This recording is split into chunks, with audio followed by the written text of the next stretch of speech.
वो करते क्या, वो ज़्यादा इम्पोर्टेंट हैं, बोलते क्या है ये आपके लिए बहुत ज़्यादा मायने नहीं रखता है। मेजर जनरल के सिन्हा साहब, आप कैसे देख रहे हैं? जय हिंद लक्ष्मण साहब, और आपके दर्शकों को भी मेरा जय हिंद। जो मैं देख रहा हूँ, देखिए, जो आकलन है अमेरिका के, खास करके डोनाल्ड ट्रंप और उनके नज़दीकियों का, जो उसमें जो उनके सेक्रेटरी ऑफ वॉर हैं, सेक्रेटरी ऑफ स्टेट हैं, जेडी वैन को छोड़ देता हूँ, उनका आकलन तो यही है कि कहीं फंस से गए हैं, जो कि पब्लिकली वो नहीं कह सकते हैं।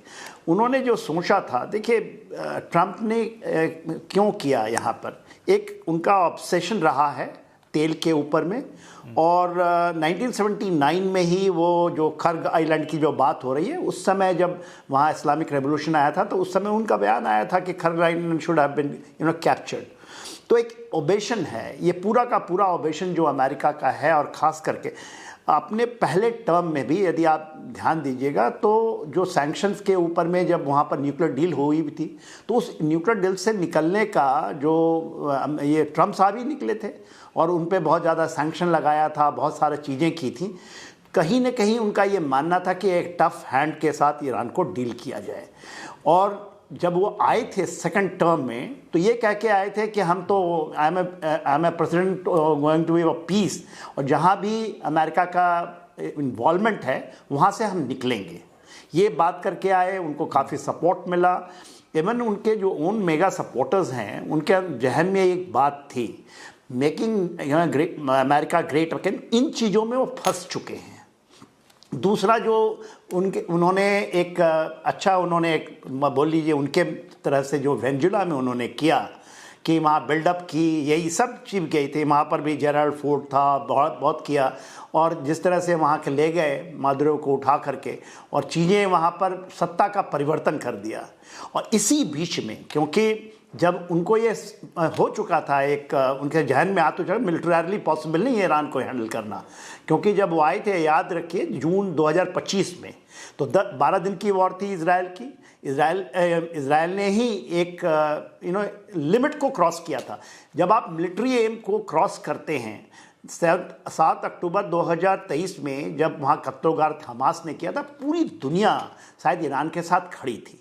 तो उसका एक करने का तरीका होता है, जैसे हम मिलिट्री में हम लोग देखते हैं 40 साल में हम ऐसे नहीं पड़ जाते कि आप एक्सटेंड करते जाइए उनको, मिलिट्री एमओ को, और पूरी तहस नहस कर दीजिए। तो उनसे पूरी दुनिया आज भी त्रस्त है जो कर रहे हैं इसराइल के अंदर में।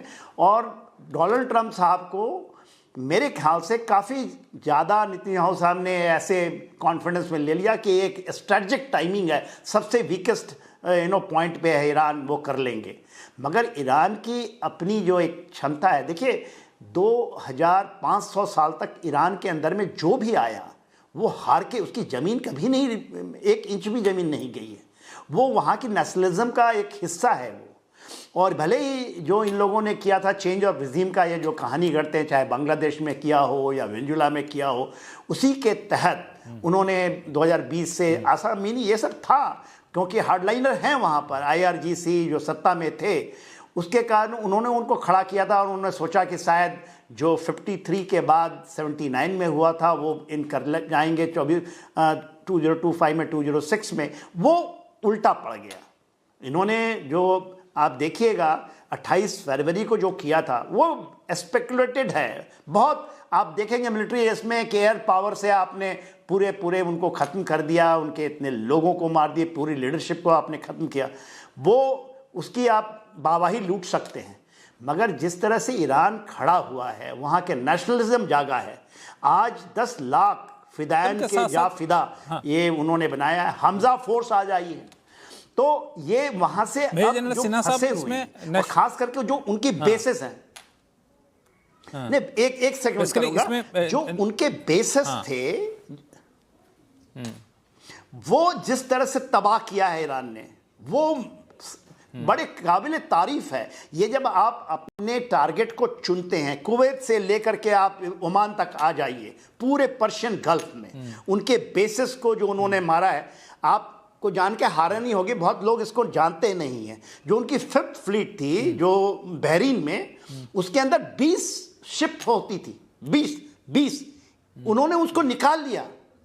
वो सारे के सारे बेसिस को खत्म कर दिया, चाहे वो आपका कतर का हो, ये तो उनको ये पता था कि रिटेलिएशन ऐसा ही आएगा।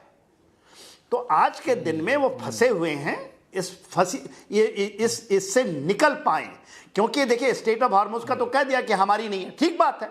जो हमारा जो कहते हैं ना फ्रीडम ऑफ सीज के ऊपर में नेविगेशन की बात है, उसके अंदर में हॉर्मोज तो खुलेगा ही, आप ये लेके चलिए। ईरान इसको नहीं कर सकता है बंद, वो बात दूसरा है, मगर अमेरिका करवाए और मिलिटरली करवाए, ये बात दूसरी है। ये इसके अंदर में सारे आएंगे। उन्होंने उनको बोल दिया कि आ जाइए, नेटो आ जाके आप खुलवा लीजिए, उन्होंने मना कर दिया। ईरान की आर्मी चाइना ने बोला मना कर भी है दिया कि मैं आपके बेतुके बयानों की वजह से मैं स्ट्रेट ऑफ हॉर्मुज खोल दूंगा, ये बात तो भूल जाइए, हमारा कंट्रोल वहां भी बना रहेगा। वो जैसे ही ट्रंप के बयान आया, उसको तुरंत बाद वहां की आर्मी की तरफ से बयान भी आया। तो ये जाहिर तौर पर आपने सही कहा कि स्ट्रेट ऑफ हॉर्मुज खुल तो जाएगा, लेकिन अपने सेना के बल पे अमेरिका खुलवा देगा, ये उनको ईरान को स्वीकार नहीं होगा। एक चीज़ और इंटरेस्टिंग पार्ट जो नरेंद्र तनेजा साहब ने भी कहा और आपने भी कहा, इस पर मैं आगे चल कर शशांक सर आपसे भी रिएक्शन लूंगा छोटा सा, कि क्या ईरान की आर्मी और ईरान की लीडरशिप दोनों में कोई मतभेद निकलकर सामने आ रहा है क्या? क्योंकि ऐसी रिपोर्टें अब आ रही थी। लेकिन इससे पहले दो मेहमान हमारे साथ जुड़े हैं, उनको मैं शो में जोड़ लूं। प्रोफेसर स्वर्ण सिंह साहब और हमारे साथ वरिष्ठ पत्रकार हैं, जोड़ रहे हैं नरेश कौशिक साहब, दोनों को। सबसे पहले स्वर्ण सिंह साहब आपको, कि ये जिस तरीके के बयान आ रहे हैं, अंत विरोधी बयान आ रहे हैं, सुबह ट्रंप साहब कुछ और कहते हैं, शाम में ट्रंप साहब कुछ और कहते हैं। अब तो इन्होंने एक इंटरव्यू दिया, इंटरव्यू में कहा कि हमारा मकसद था उनके परमाणु क्षमता को खत्म करना, वो हमने कर लिया, अब तो हम सैटेलाइट से नजर रख लेंगे, अब चिंता की बात नहीं है। तो ये सारी बातें कह के क्या वो माहौल बना रहे हैं कि हमें निकलने का समय आ गया है? देखिए, एक तो वो आपस में विरोधी जो बातें हैं वो लगातार करते रहते हैं, पहले कार्यकाल में भी, दूसरे कार्यकाल में भी। पर उनको जो उम्मीद थी वैसे युद्ध नहीं हुआ। वो वहां जाकर जितने भी ऊर्जा के संसाधन हैं उन पर अपना कब्जा बनाना चाह रहे थे, उसका बिल्कुल उल्टा हुआ, जो हुआ नहीं। ईरान जो ईरान केवल 2% ऊर्जा का एक तरह से विश्व के स्तर पर निर्यात करता था, उसने उस क्षेत्र के 20% ऊर्जा के निर्यात को अपने काबू में लेकर बंद करवा दिया। तो ये जो उसका असर पूरे विश्व के स्तर पर आपको नजर आ रहा है, उसी के चलते आज देखें कि यूके के प्राइम मिनिस्टर कीयर स्टारमर कहते हैं कि ये हमारा युद्ध नहीं है, हमारे राष्ट्र हित में नहीं है, हम इसमें शामिल नहीं होंगे। स्पेन के प्रधानमंत्री कहते हैं कि हम अपने सैन्य ठिकानों का इस्तेमाल नहीं करने देंगे उन लड़ाकू विमानों के लिए अमेरिका के जो इस युद्ध में शामिल हैं। खुलकर उनके साथी देश उनका विरोध कर रहे हैं। ठीक उसी तरह से कुछ विरोध उनके अपने घर में आता हुआ नजर आता है। तो राष्ट्रपति ट्रंप की जो मजबूरियां हैं और उनके जो उद्देश्य जो थे वो नहीं हो पा रहे, उसके चलते साफ जाहिर है कि उनकी कोशिश होगी कि किसी तरह से फेस सेविंग हो जाए। और अभी जब हम बात कर रहे हैं कि 12 घंटे के बाद वो राष्ट्र को संबोधन करने वाले हैं, मुझे नहीं उम्मीद कि बहुत साफ बात उससे कुछ निकल कर आएगी। लोग कह रहे हैं कि शायद वो बताएंगे कि किससे नेगोशिएट कर रहे हैं। एक सप्ताह से वो कह रहे हैं कि हम ईरान से नेगोशिएशन हमारा चल रहा है।